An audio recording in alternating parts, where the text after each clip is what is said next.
Welcome back to our Timeout Tuesday podcast here at Hopevale Church. I'm Josh Pardee, the senior pastor, and today we are continuing our series on the podcast, Telling Her Story, and we're exploring the incredible stories of women in the Bible and also in our church today. And so what we've been doing in this series is every show we get an incredible woman from Hopevale who's been involved in our church and get to hear their story, ask questions of how God has been at work in their life. And that's kind of the first part. And then the second part is me introducing us to maybe a character that we are familiar with or are not so familiar with in the Bible that is also a woman who has an incredible story to tell us. So as we jump into this podcast, today I have a special guest. I have Jerri Rood here with us. How are you, Jerri? I'm fine. Thank you. Yeah, good to have you here. So, Jerri, why don't you begin by telling us a little bit of how long have you been at Hopevale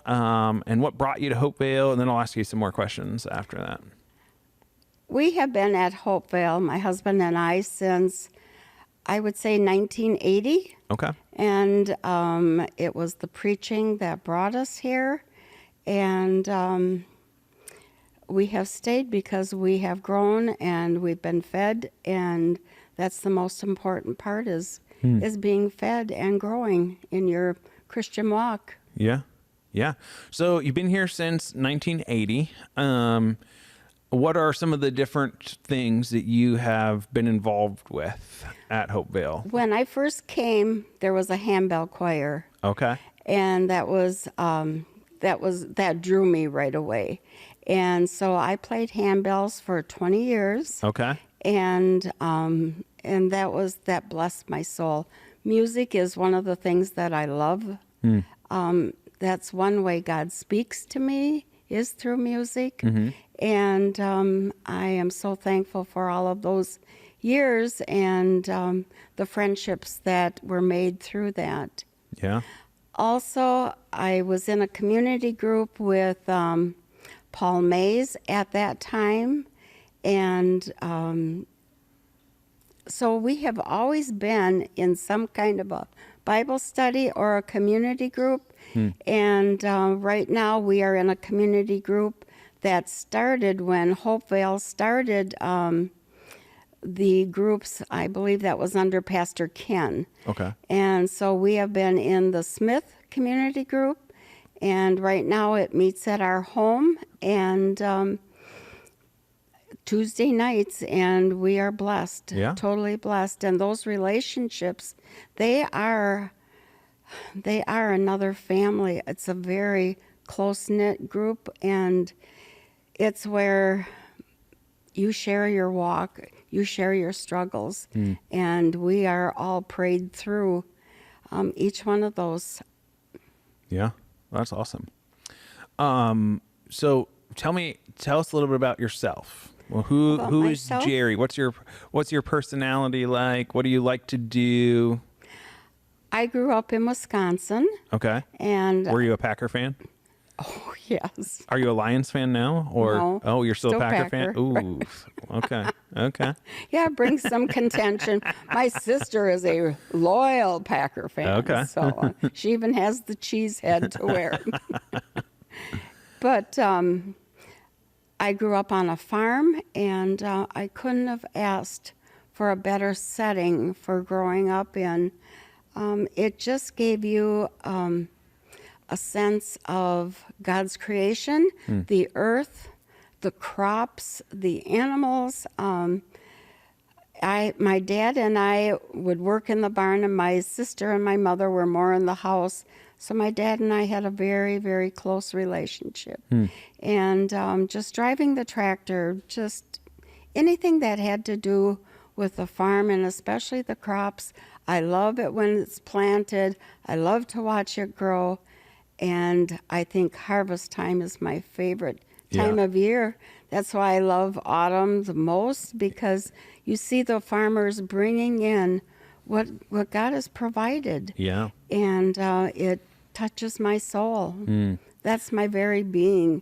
So then we moved. My father lost the farm back in 1968. And he moved over here, and then my mother and brother moved here And I finished my senior year at Merrill High School in Merrill, Wisconsin. And then I worked at a Bible camp for that summer, and then I came over in September of 1969. So since then, I'm a Michigander. Yeah. But I miss my hills of Wisconsin. It is a little flat around here, I've been learning. Oh my goodness. You go out by Reese and it's nothing but flat. And now they have all the windmills out there. And it was a transition to get used to the flatness compared to what I grew up in. Our farm hills were the planting. The fields were part of the hills. It's crazy. Yeah. Okay, so let's go back to talking about church stuff. So you've been involved here since 1980. Been involved in lots of different groups. You're involved with YAS currently too, right? Yes. Which is our Young at Heart group. Give me just like a 30-second blurb of what YAS is for anyone who doesn't know. YAS is for, it's Young at Heart. It's for, there's no age limit. And you come, you get fed through the music. A lot of it is the hymns. And there are some of the New Day songs also. But there is someone different every month.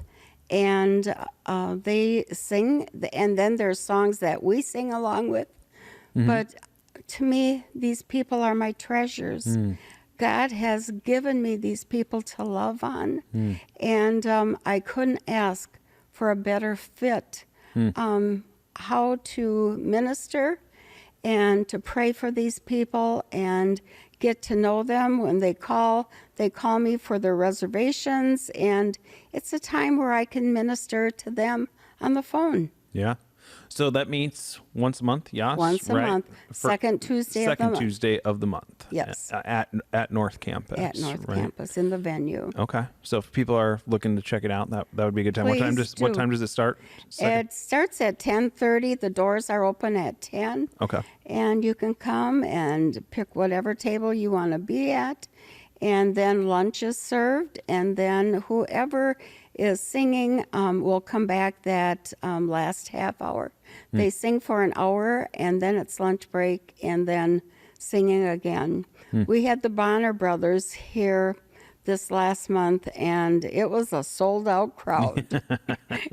We were ministered to by that quartet. What a blessing they are. That's so cool. Okay, so you are been involved in lots of different things. You got your community group. You served in the Bell choir ministry sort of thing back in the day. You're helping in YAS, lots of different things. One thing that I'd be curious about is, and you talked about it, especially with YAS, right? Like you lit up there a little bit of like, these are my people. These are the ones that I minister to. So talk to me about even finding your role in the church. I mean, and like for you, but just even like what's been helpful of finding like your spiritual gifts or your calling, right? Like there was something that just came alive in you right there when you started talking about that. So how do we, as other people, right, who are maybe watching, listening along, how do we find that? What's been your experience there? Sometimes life brings you into situations, and I've had a lot of grief in my life. And learning to deal with it, and also finding your spiritual gift in it. My brother was misdiagnosed for quite a while, and he died of Ewing sarcoma. And we were at Mayo Clinic in Minnesota for several months. And you talk about when you go through the valleys, I feel that's where a lot of times we do our growing.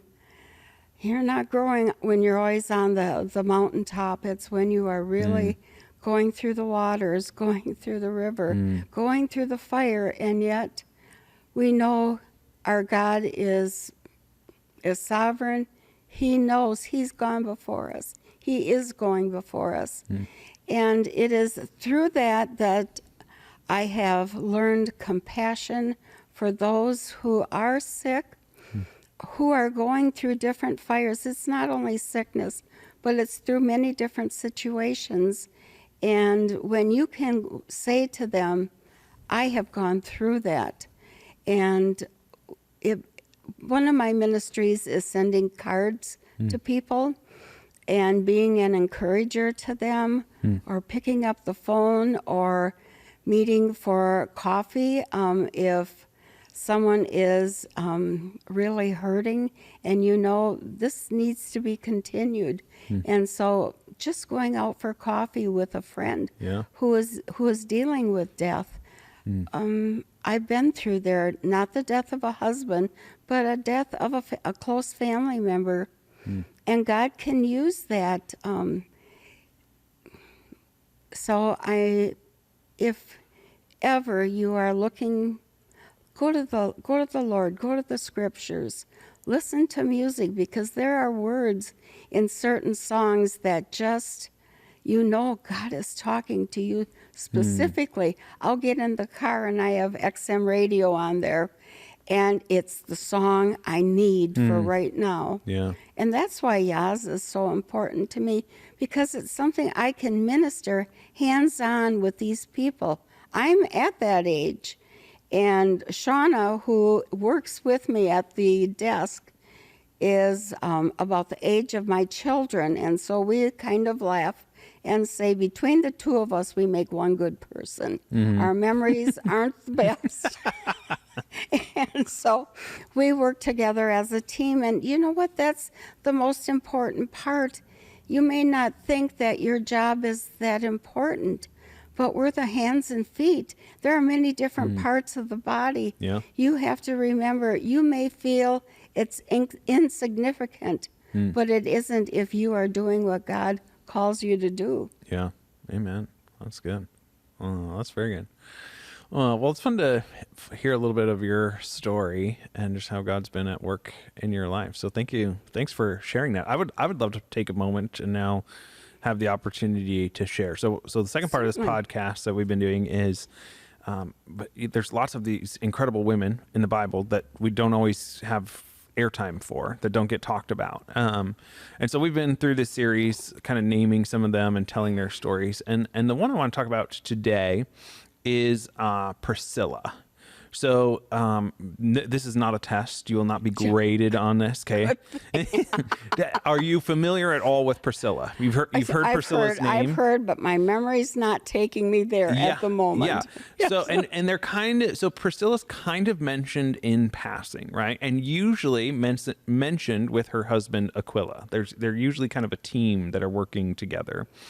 And what we learn about Priscilla is that she is a equipper, a discipler. She is someone who is helping people say yes to Jesus and teaching them and instructing them alongside her husband and helping guide people to follow Jesus, to know the right things about him, and then like how to apply following him, right? So a little history, if you're not familiar, for those of you listening along, of who Priscilla is. She's married to Aquila, and they're from Rome. You can kind of read their story in Acts 18.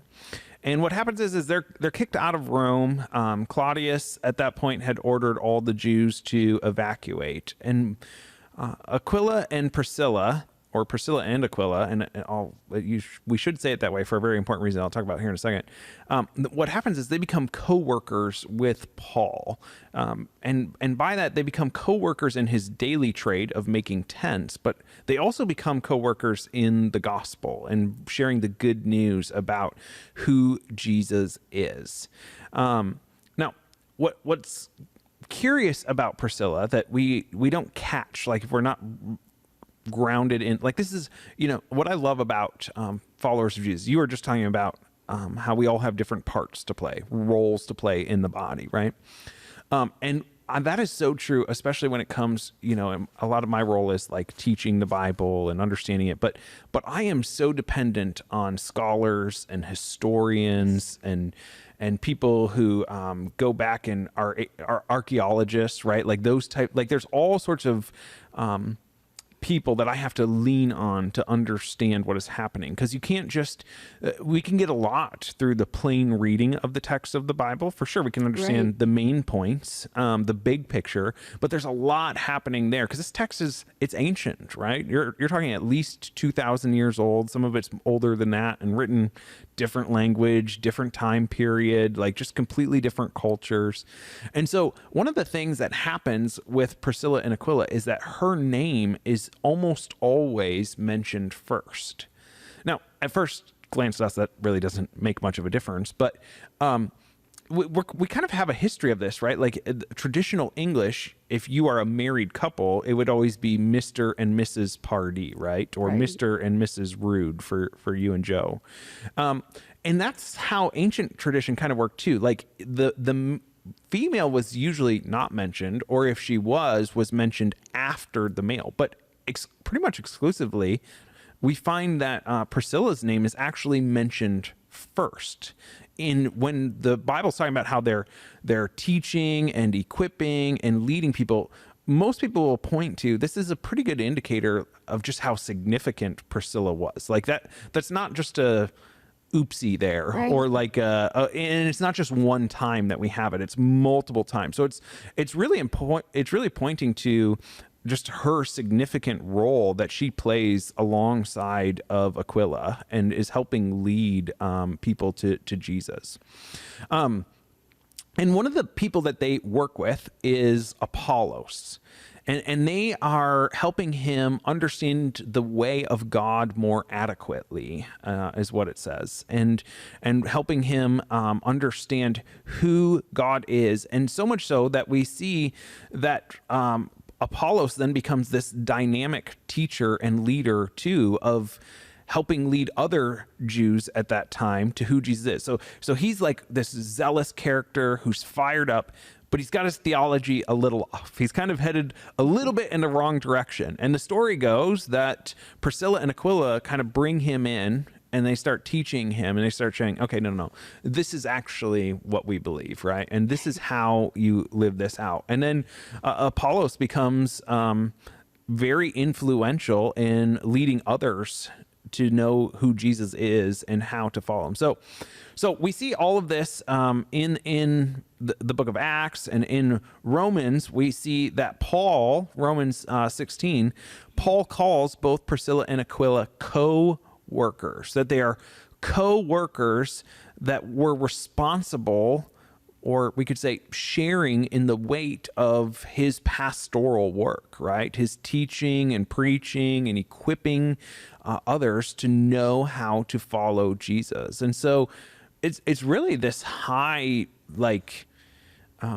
recognition, we could say, that Paul is giving to both Priscilla and Aquila, but Priscilla is part of that equation of you are co-laborers with me. You are in this. You are shouldering this load with me. This task that I have been given, this gospel message that I am to go and to preach to those in the world around. Like, you are the people that I look to share in this ministry with. So really, again, it's kind of an obscure story. It's not one that we talk about a lot, but it is who we find Priscilla, like she is shaping and forming people in the early church as a part of this team of leaders that is happening there. So that's a little bit of who Priscilla is. As I share all of that, anything stick out to you? Anything you find interesting, curious about the life of Priscilla? Anything new that you learned?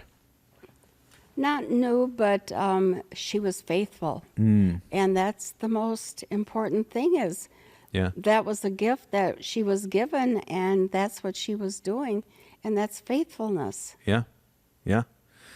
Well, and that's a good call and a good reminder for us, right? And it's kind of been the theme of you and I sitting down today. It's just this idea of living into faithfulness, of wherever we're called, whether we're called to be tent makers alongside Paul and sharing the gospel, whether we're bankers or teachers or doctors or real estate agents or whatever it may be, that there's this invitation given to us to be faithful, and we all have a role. Like, what I love about their story too is they're not these like mega evangelists that are going around in the sense of how we kind of think about it today. They're just living everyday life, and they're trying to make ends meet, and they're prepping meals, and they're doing their job, but they're inviting people to come and do life with them, and they're sharing faithfully about who he is. And I just think, man, if we all did that, right? Like if we all kept pulling in that same direction of inviting our neighbors in, inviting our family members in, walking faithfully with Jesus, he's going to do good work. He's going to do good work in and through us. So And that's kind of like our community group too, because it's what we can do that as a group and minister to other families, and that is something that we enjoy doing. yeah, that's awesome. Oh, very good. Well, thank you so much for being here, Jerri. It's been a privilege to sit with you a little bit, and want to say thank you for all of you joining in, tuning in for this Timeout Tuesday as we continue to tell her story and exploring the stories of incredible women here today in the church and in the scriptures of old, and being encouraged by the stories of our foremothers in this case. And so grateful for you joining along, and looking forward to being back with you next week.